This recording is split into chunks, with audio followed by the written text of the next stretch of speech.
And we're back. Welcome to another episode of the 116 Life here on Holy Culture Radio, Sirius XM, Channel 140. Listen, shout out to everyone that's tapped in this week for another show. As always, I'm Mia Evans, here with the one and only, the amazing, the incomparable. I love doing this. JD Rivers. Listen, Ace Harris, my co-host, is in the building. Ace, what's new, man? What's up, sis? How you feeling? I'm feeling really good. I feel like we've been holding down even the solo episodes we've been doing, but like our guests have been like just really they've been killing it. Real. We just sitting back and let them. But speaking of guests, why don't you kind of segue and introduce the amazing person we got over here? He's been someone who's been really killing it with the Christian club scene. It's very, very new, but like the success has been flowing in, and we had to have him here, y'all. We got JD Rivers on the 116 Life this week. JD, how you feeling, man? Man, I feel good. You know, it's a great day. I'm just flowing. You know what I'm saying? Yeah. So there's so much that's been happening just for you, but we just want to ask you, like, you know, how's life been treating you? You know, how you've been balancing everything that's been going on? Just talk to us where you're at currently in this chapter of your life. Well, I mean, first of all, God is great, obviously, and I'm just thankful to even have made it this far, you know, because when I think about my life like 2 years ago, it was completely different. So just, you know, knowing what a year can do, committing to Christ, like fully in what He's called you to do, like can open up, you know, so many doors. You know what I mean? Yeah. So, how different are you now than where you were 2 years ago? 2 years ago, I lost my job in the beginning of May 2022, and I was like, and I had a girlfriend at the time, and you know, I moved in with her for a second, but then I moved out because I was like, it was conflicting with my relationship with Jesus. Like I didn't want to be, you know, having sex basically with her. So I had to move out, and I was living in hotels for like 3 months. But the cool thing was I had a severance for my job, so I was able to get paid while, you know, not working. You know, so I was able to supply, you know, my living with the hotels, and in that time I just took like the most time I've ever took with Jesus, and just really just, you know, got in the Word and just try to figure out like what my calling is, you know. That's real. Yeah. I appreciate you even sharing that. Yeah. Okay, so real quick, because I was diving into your Instagram, and I gotta ask you about this. So were you recently like feeding tigers or something like that? Oh yeah. Okay, you gotta talk about that, because one, you seem very close. I'm on Instagram, and I'm seeing you throwing this meat to this tiger, and somebody ain't gonna hold you. That tiger looked as close as you are to me. Yo, and I was like, I know I've seen Daniel in the Lion's Den, but this is something like I've never seen. So I need you to explain that, man. Like, how did you get that opportunity? Like, were you scared? Like, kind of, you gotta walk us through that whole situation. So to be 100, that was before Christ. So like that was in 2020. That video. So it was good promo. You know what I'm saying? Like I just always had the video. I never really used it. You know what I'm saying? And most people don't believe me when I say I fed a tiger. So were you like scared? you know, no, I only wasn't scared because right before I did it, I just saw someone feed the tiger. Where were you at? I was at a zoo. My friend, he basically was working to own the zoo. So I was working at the zoo with him. So we would go up there like every day. I'm trying to think of a world where seeing someone else feed a tiger would give me the faith to want to feed a tiger. I mean, that view doesn't really lead me there. I mean, I just worked off of his faith. Man, faith is contagious. That faith got me scared, but that's super, that ain't faith. But now you're walking with a certain level of fearlessness that's even not limited to you know, being crazy feeding tigers, but literally feeding people and sharing the gospel. Talk about that, just a little bit about you know, what you're into now. That 2 years off.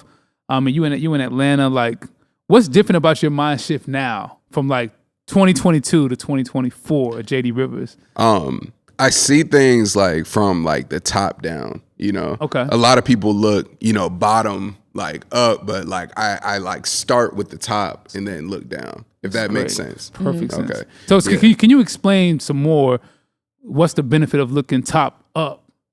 The top down versus the other way, like so people can kind of hear what that really means, you know. Got you. So like, so when you look top down, or you see yourself here, you know, and look and then see how like organizations and things are set up from the top down. You're not placing yourself in a box, and you're placing yourself on an even playing field as like a company or a person that you look up to. Sure. You know what I'm saying? So like, because technically we don't look up to anybody. Sure. You know, except Christ. Except Christ. Yeah. So when we put that, when we get that realization, it just allows for more possibilities to happen and you to think more abstract. You know what I mean? That's good. So that's like where I was able to understand like my formula and how to, you know, start the Christian club. So super dope. So we got to talk about the Ark, bro. What even inspired you to even want to start a Christian club like the Ark? So really, I came from the club scene in Atlanta. So I used to host parties and DJ, and I did that and promote. I did that for like 4 years. Okay. So I was 23. And I had a job at Comcast. I got that job when I was 21. So my job at Comcast was in this department called Xfinity Communities. And basically, in the department, I was like a sales relationship management like person. So I would have like a portfolio of properties. I would go around to these properties, make relationships, and then we would throw parties just to keep the relationship. Yeah. So they can keep buying Comcast. And, you know what I'm saying? Gotcha. Like, you know, give them cookies. Yeah. You know what I'm saying? Give cookies, you know, you guys give us dollars. Exactly. Great exchange. Exactly. So I got really good at that. And what I realized at the parties is like, I was always like I didn't know what the position was, but I was always like a host without being a host. Sure. Because I had to like be a personality at the parties so that they would be cool. You know what I'm saying? Sure. So I never really was like really all businessy and weird. You know what I'm saying? I always just was cool. Lively and yeah, fun. Yeah. Exactly. And I really liked it. Yeah. So we had this one party at the Brave Stadium, and that was part of my contract or my properties or whatever the case is. And I met this guy, and he was doing silent parties with headphones. You ever heard of that? Like, I've heard of that. Yeah. I've been to. Yeah. Okay. So basically, the guy was like, oh, what do you do? I was like, well, I work, you know, with Comcast. What you know what I'm saying? And I was like, I want to work with y'all. Like, how can I do that? You know? So he was like, you ready? I was like, yeah, of course. You know what I'm saying? So we had a little interview, and I talked to him, and he put me on. The first project he put me on was at the Hawks Arena. Okay. So the first time me doing like an event, you know, like party, was at the Hawks Arena. You know, not a bad start. Exactly. Right. Yeah. Not bad, you know? Yeah. It was pretty cool. So I had to hire DJs for it, and I didn't really know any DJs. So I just was asking my friends, like asking around, like who can I get the DJ? And the DJs I ended up being like some like really lit DJs in Atlanta, you know? So the first DJ, his name was Dos Diaz. He actually, he's a producer, and he does some stuff for like Summer Walker and like, you know, like people like that. Yeah, for sure. LVRN. And then this other guy, his name's DJ Creations, and we started being really close as friends. And after he saw that I could get him booked, you know what I'm saying? He was like, yo, can you manage me? You know, I was like, oh, all right. I mean, I guess, you know what I'm saying? And I had done it before a little bit when I was early 21. Like I knew a guy that rapped, you know, around me. You know what I'm saying? Like one of those situations. Homie manager. Homie manager. Yeah, I get it. We all had a few of those, you know what I'm saying? But he was smart though. He taught me a lot. And he was a little different. Like he definitely taught me a lot. But anyway, so got with DJ Creations. We made a plan to like really just like run through the city of Atlanta, and when we did it, part of me managing him, I didn't want to look weird in the club scenes, like so, like you know how sometimes managers be like sitting on the side and be like, yo, like you know I'm his manager, whatever, you know what I'm saying? I'm like I'm not. That's not me. I feel that. You know what I'm saying? So I was like, what can I do? And he was like, yo, why don't you host for me? And I was like, what does that look like? You know what I'm saying? And he was like, yeah, you can talk on the mic. I was like, all right. I mean, I guess so. You know what I'm saying? So I started hosting, and then I started getting booked outside of him myself. Oh, wow. So I was managing him and getting booked for hosting at the same time. So, you know what I mean? And that just kind of like took me through a series of events and ended up doing like stripper parties and like, I was outside every day of the week, Tuesday through Sunday, day parties, night parties, after hours, everything. So it was crazy. And so I'm sure it wasn't like, stripper parties to the Ark. So what was that gap look like to where you was like doing things differently, or like what prompted you to kind of get there? So basically, like at the end of November 2021, that was my last like club party. And in that time, like that past year, I was just going through a lot of different changes. Like the girl that I was with at the time, like I really didn't even want to be in the club scene, but I was feeling pressure because I wasn't making as much money when I stopped. I stopped for a brief stint in that time. Sure. So I started getting pressure from her, like, you know what I'm saying? Like, yo, we can't, go X, Y, and Z. I'm like, get back, go to them clubs, baby. You know what I'm saying? I gotta get back. We gotta pay this rent. So it was wild though, because I was like, yo, I really don't want to do this. You were feeling a part of you feeling like it wasn't a pull. Yeah, I was feeling a pull. That's dope.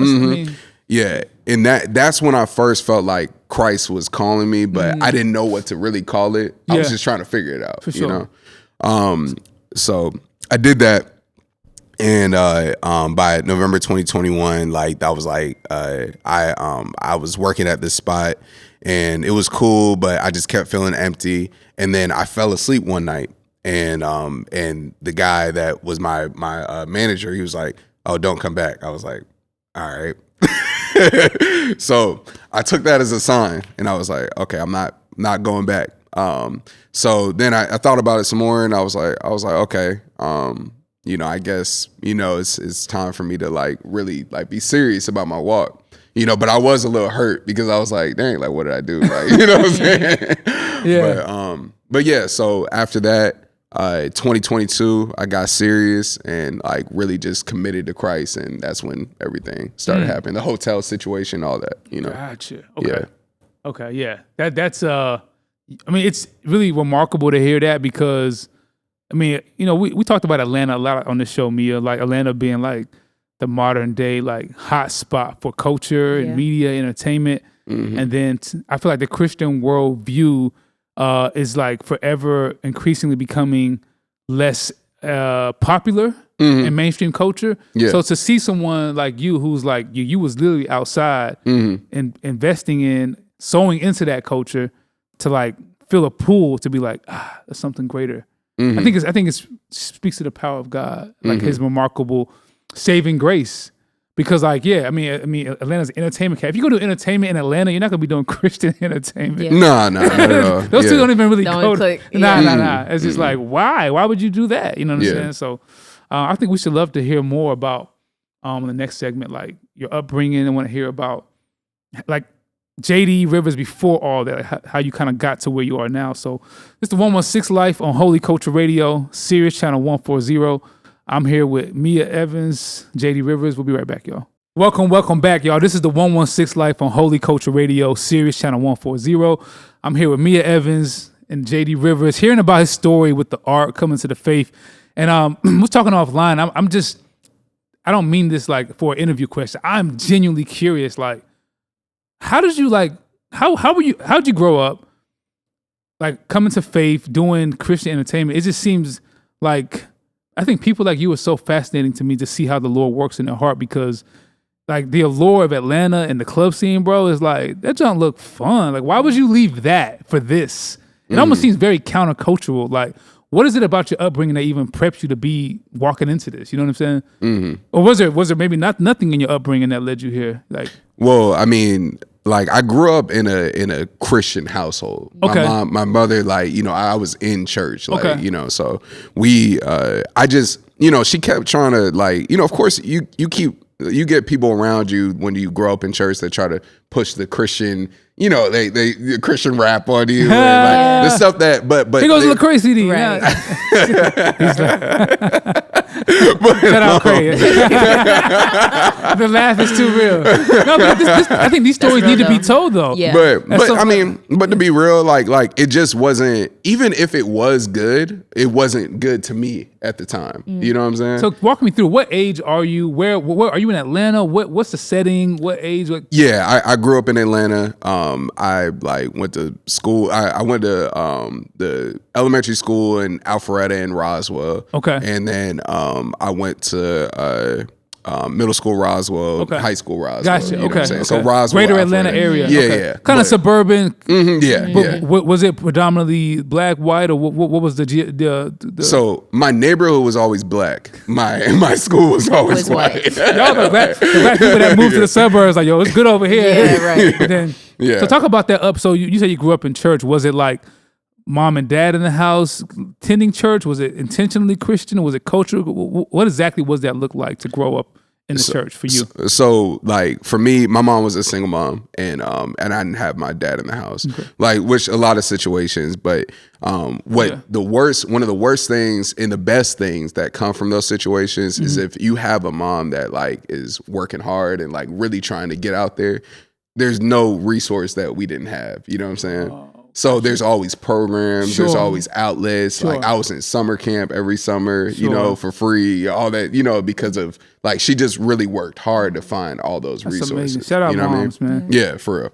So like, so I wasn't really lacking on that point. Of course, you know, there was times we didn't have money and like, you know, that kind of stuff, but we always had housing. We always had things to do because she was putting us in these programs, you know what I'm saying? Right. Or putting me in, you know, I had a little brother and sister. So, so growing up in that, neighborhood was always black, you know, school was white, you know what I'm saying? Like just couldn't get away from it. But I played sports. So, going between sports and just being in church consistently, grandmother's in church, like all that, you know. You had a praying grandmother. Yeah, everything. Gotcha. So, but my mom was pretty good foundationally. Sure. And that's one thing that we just didn't skip. We always went to church.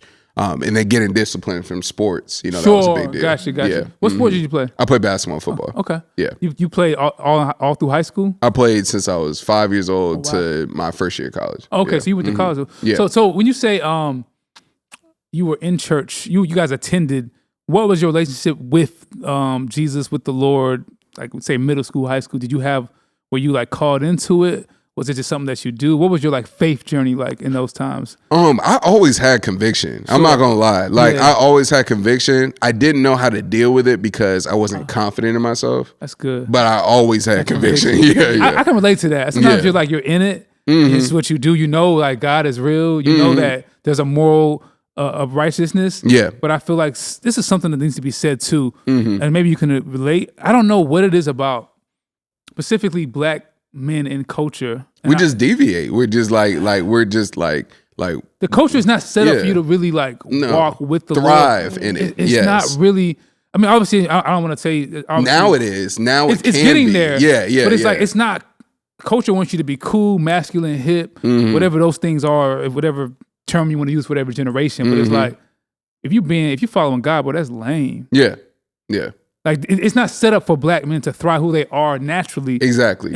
And whatever, something about Christian culture, not the faith, because the faith is another thing. No, the faith is great. The culture of Christianity. It was trash. It doesn't really appeal to the very masculine black youth for real. Yeah. It's like, So I've seen like black girls who are maybe in that same setting have an easier walk or entry point. Oh, for sure. Into that culture. Yeah. Obviously, talk about greater culture, white culture. But for some reason, black boys, it was like... No, it's hard. It's hard. Why was it hard for you? Like, what was the reason those things were so hard to like behold and to live out? And you said you didn't know how to walk it out. Why is it so hard?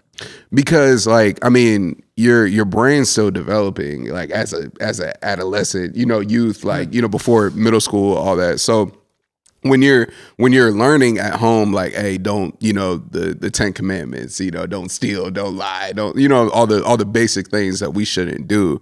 And then when you go to school and, you're saying, oh, like sticks and stones can break, but words can never hurt me. Like, that's a real thing. That's from God. You know what I'm saying? But like, if you're saying that to a kid or like even trying to adapt that and it actually does hurt you, and you don't know how to combat it. For sure. You know what I'm saying? You start to just give in. Yeah, sure. And say, oh, I got to fight for myself. You know what I'm saying? I got to move in a certain way that gives me acceptance. You know what I'm saying? Gives you acceptance. Yes. Because I'm assuming for you, so basically your relationship with Jesus was like, you had conviction, but you... Yeah, like I knew, like you do the right things, like when you're around mom, you know what I'm saying, in church, because you know what to do, and then you go to school, and then you compromise a little bit. Sure, you know what I'm saying. And what was it about someone suggesting Christian rap to you at the time? What was it about your cultural experience that made that seem like lame or not interesting? Because I mean, when you compare it to like what the rap that was out at the time, like even like I'll just give you an example. My first MP3, like that my grandmother. So like I had the MP3s and then I was burning CDs and stuff like young. So my uncle, you ever heard of LimeWire? You ever yeah. So I learned. I'm older, bro. I learned that from him like young. You know what I'm saying? When I was like maybe like 10, 11, whatever. So it gave me a lot of access that I didn't realize that was dangerous for me at the time. But basically, internet boy. Yeah, the internet's crazy. But basically, like I got my first MP3 at that time, and my grandmother like loaded it up. She put like Canton Jones on there, and like you know what I'm saying, but your grandmother loaded you up with the Canton Jones. She loaded me up with Canton. I was like, oh man. Baby, this gonna bless your heart. This hits. But it just wasn't like I think the shout out Canton Jones. By the way. Canton Jones great. He's a founding father. No, Canton for sure. He's a founding father. I grew up on Canton. Seriously, Yeah. Like he's one of them. He really is. But sorry, say more. Yeah, but yeah. So she loaded me up. And when you compare like the creativeness between the Christian music in the worldly music or whatever, it's like there's nothing to compare. Like they like you. How can I go from listening to Lil Wayne going like it sounds so cool, right? A Billy to Kendra, gotta stay safe. like what the heck? Oh my gosh, that's real though. Like how can I do that? Like tell me, somebody tell or yup, am I white? To stomp, you know what I'm saying? What like you can't like you know. I feel like at that age too, there's no incentive for youth to. It's little incentive. Yeah, it still is. There's still some of that where the culture around you is professing and projecting mainstream media, mainstream music. Yeah. So you have to really have a certain conviction or heart for things of the faith to even lean in and give certain things a chance. Mm-hmm. So I think that's also a part of it too. That I think I've talked to a couple young kids to this day who would be like, well, that junk, even some of our music, like, that junk is lame or they ain't cool. Yeah. And it's like, then I pull up Lil Tyler, I'm like, is that good too? I don't. The thing it's like, is, I don't think that's really good, but it's like the culture around it has endorsed it. Exactly. And so you're really fighting not a losing battle, but it's like, oh, it's deeper than whether this art is good or not. It's what culture is dominating my worldview, and that's informing what I say is good or not. You know exactly. what I'm saying? Exactly. So that's a hope. Just to give a little, a little grace to the Christian hip hop artists that was trying their best and killing it. So, but say more. So you sorry, I know I'm hogging all the questions. No, you're good. So fast forward, you get to college. Like you like tell us about your growing up, going to college. Like were you like in the scene? Like were you like walking with the Lord, or was it kind of like still kind of like I got the conviction, but I'm doing me? Well, in high school, like I was, I'll start off with high school. So at high school, like I was, I went to actually a Catholic high school. Okay. I went to Blessed Trinity. I don't know if you know what that is. Okay, I think I'm familiar. Okay. It's a private school in Roswell. Okay, so I was in middle school. I was playing basketball. I played for a lot of different teams, and they wanted me to go there to play sports. Sure. So like that's what I did. So I went there, graduated from there. And then, and that was a culture shock in itself because it was like I was in a mostly white school and they wanted me to like act a certain type of black, you know what I'm saying? Oh, I know and I was like, that's not me. But like, I do like have culture, but I'm not like what you think, you know what I'm saying? Sure. So I was fighting that battle too of like trying to like them trying to make me, you know what I'm saying? Just conform. Sure. So, but anyway, so like having that reinforcement along with being consistent, going to my church, which is called World Harvest, it's in Roswell, Georgia. I was like, I wasn't crazy. I just played my sports, listened to the music, and then went about my day. You know what I'm saying? It wasn't like I was like, I would get in trouble at school for like wearing my uniform wrong. Okay. Like, you know what I'm saying? Like I missed my tie one day. Like we wore a tie and like you know what I'm saying? You weren't wild. He was no. But I got suspended for that. It was crazy. Like I got suspended from school. There's things to suspend a kid for. Right. Wearing a tie backwards should not be one of them. But that's just my thoughts. But I did do it an excessive amount of times. Okay, like, so it was in a form of rebellion for you. It was it was I'm not conforming to this school. I refuse. Sorry, keep going. It is, yeah. So yeah, but the most things I struggled with was like porn, you know, sex stuff, like as a kid, like most young men for sure. You know, so just like being addicted to that a little bit. So that was kind of a thing. And then when I got to college, kind of the same thing. Sure. You know what I'm saying? So just found myself in a lot of unfortunate situations with women and like tried to do the whole drug thing where I was smoking weed and stuff. Didn't work for me. Like I just, you know, I didn't even like it. You know what I'm saying? So, but when I was in school, I actually like, I went out a little bit, but I didn't really go out that much. I was mostly just like thinking and plotting like how like I wanted my life to be. For sure. But I had a few friends that like just like I had a lot of bad situations really in college. Like it actually like was almost traumatizing. You know what I'm saying? So and fast forward and like after you were like doing the club scene, making money with your girlfriend, you like had a conviction, you took months off, it took 3 months off. Talk about that moment of like the Lord kind of knocking on your door to like starting the arc. Like what was that? What was that look like? So in that 3 months at the beginning of 2022, I was like, I didn't know what I was gonna do because I just lost my job.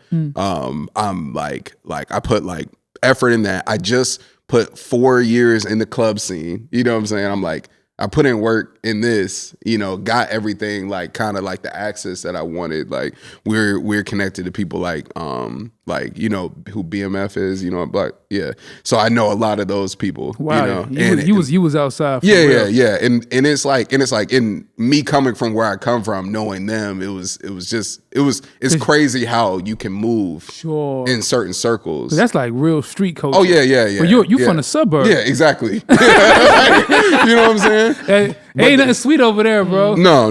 They're serious. Like I literally watched this dude shoot somebody, right? Like because he disrespected one of the people at the club I was at. Like just you've seen like I watched the whole thing from so and so said this, and then he walks outside. He said, he's walking outside. Walks outside the club and shoots him in the back. Like I was like, and I'm hosting this party. Like I'm on the mic. Like I'm like, like this is real. This is your former life. This was your life. Mm-hmm. Yeah. I just was around it, but even from being around it, like you know, what is it? Bad company corrupts good morals. Yeah. You know what I'm saying? So same thing. You know, I started to act like I was that when I wasn't. You know what I'm saying? So that's so. I know. We gotta keep the story going because I feel like it's so much that I want to unpack here. That's like. We'll be right back, y'all. This is the 116 Life Holy Culture Radio, Sirius Channel 140. I'm here with JD Rivers, Mia Evans. See y'all in a little bit. Welcome back, y'all. This is the 116 Life Holy Culture Radio, Sirius Channel 140. I'm here with Mia Evans, JD Rivers, and yo, Mia, in the story, like amazing. Man, listen, someone needs to write this in a book. No, it's really good. You were talking a little bit offline about just like, I guess, your life before you're tapping into, I guess, the arc and things like that. Kind of share a little bit of that story that you're about to share about. Yeah. So basically what I was getting into is just like the funny thing about culture is like, obviously culture changes all the time. And what I love about Jesus is Jesus never changed. You know what I'm saying? He's the same yesterday, today, and tomorrow. That's what it says. So, and it's proven. It's been proven since I was, since I was a child till now. And what we were just talking about was just a situation where I was 21.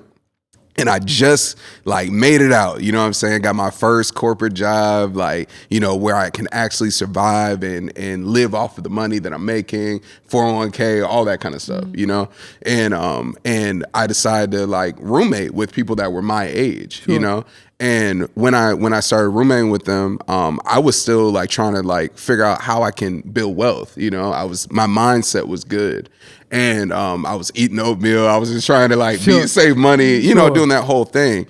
And when I was doing that, I got made fun of by my roommates. And because I wasn't like drinking or hanging out with them at first, I was ostracized, and they made me, think that I was like acting like I was better, but I was really just trying to like keep going, know? And it wasn't even about Christ. I was just trying to do better, you know what I'm saying?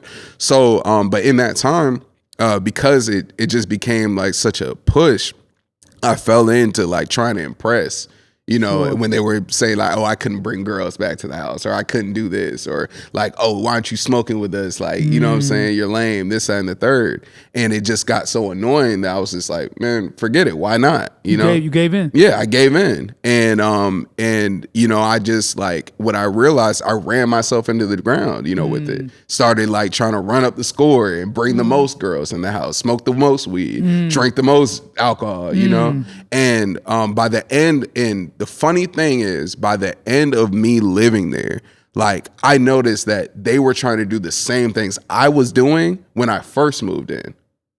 You know what I'm saying? So they're trying to save money. They're trying to not smoke weed. They're trying to not, do like a bunch of girls, like be solid with like one girl. And I was like, dang.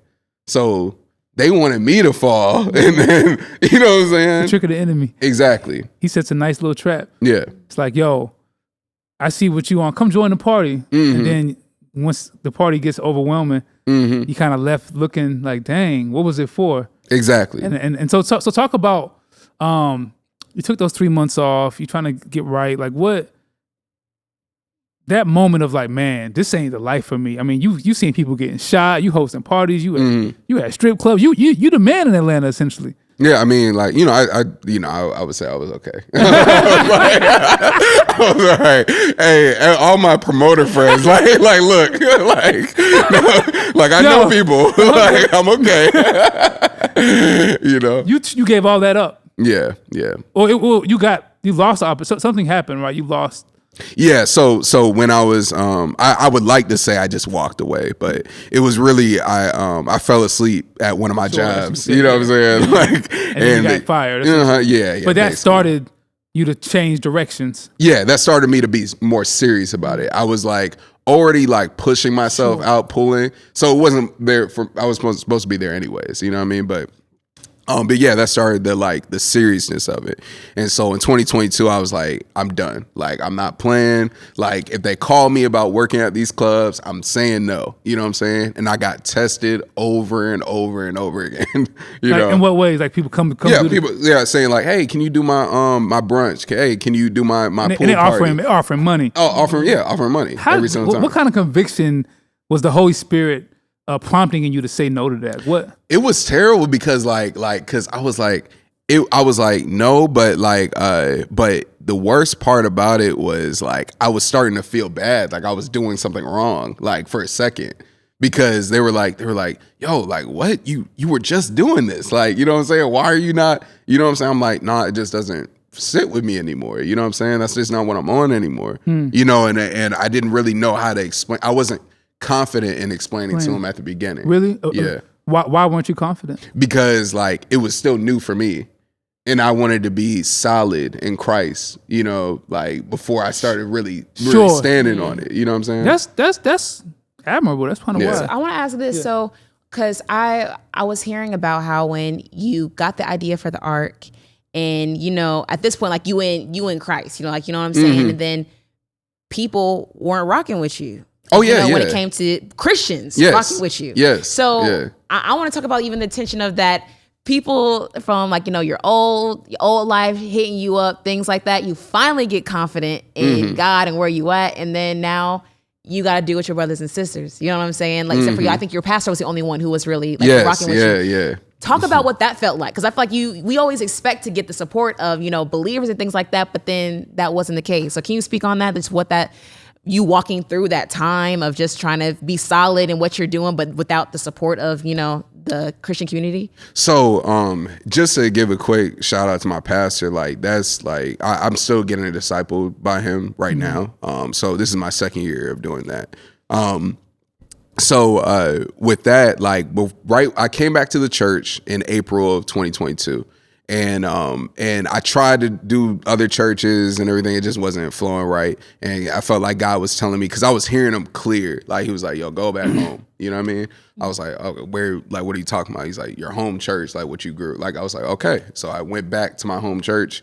First day I walk in, he's like, yo, Jordan, like, you know what I'm saying? I'm like, yo, like, and called me out like in the middle of the service. Like it was crazy. And prayed for me. You know what I'm saying? So that was awesome. And it felt like a prodigal son like type moment, which was awesome. You know what I'm saying? Like, so I got to see him really live the word in real time, you know?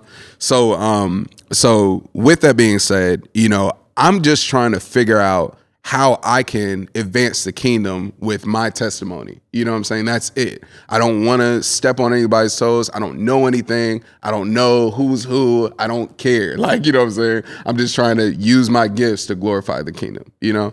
So, and what God told me was like I said, he said, use your gifts, use your testimony. So the closest, most recent thing in my testimony that I did was the club scene. Like that was it. Like I was just trying to go back in order. Like I used to do the clubs. I used to work for Comcast. I used to be in high school at a white school, private school, playing football, basketball. I used to, you know, play, you know, middle school, like, you know what I'm saying? Used to be insecure, like all those things. So I'm just trying to like go in order of my testimony. So that's the most like discouraging thing too, because when people didn't walk in your shoes or your life, you know, they don't understand why you're using your gifts for God in this way. You know what I'm saying? And they try to like put their box on it. But as long as I'm aligned with the word, it doesn't really matter what you say, you know? 1,000. That's why I think it's so important to share the depths of your story through this conversation, because I think people hear the word Christian club. Like they get, you know what I'm saying? Like, they lose it. But how can you hear this story? I mean, how can anyone hear this story and not be overjoyed with what you're building? It's like, why not? Of course. Yeah. So that's kind of like, I think why it's important for that story to be told. You know what I'm saying? Yeah. I'm genuinely curious only because I just think that even with your church family and you wanting that support, how did you move past that genuinely? Just because I feel like you can grow, because of course, aside from the support from your pastor, like a person could grow bitter, you know, like cold-hearted, like you already said, discouraged. How was it walking past that to even like where you are today, as far as even with people, not even just people who in your church who felt a certain way, but even people in comments and people who say things about the Christian club scene, so on and so forth? Well, the first thing that I'd never done before until like that year, what I find that's important is I think that a lot of people don't spend enough time alone with Christ. You know what I'm saying? So like when you get introduced to Christ, like you're getting right tapped in a church home potentially, you know, or trying to get linked up with groups or whatever the case is, but it's not your own relationship. So you don't build that strength and the confidence in the word. Because when you see Christ act in your life by yourself, alone, You know what I'm saying? You see his face. Yeah. No one can tell you anything. So that's what I leaned on when I went back to church, because like I told you, I had that 3 months. I was reading the word. You know what I'm saying? I was watching YouTube videos. I was reading the word. I was actually seeing these principles applied in real time.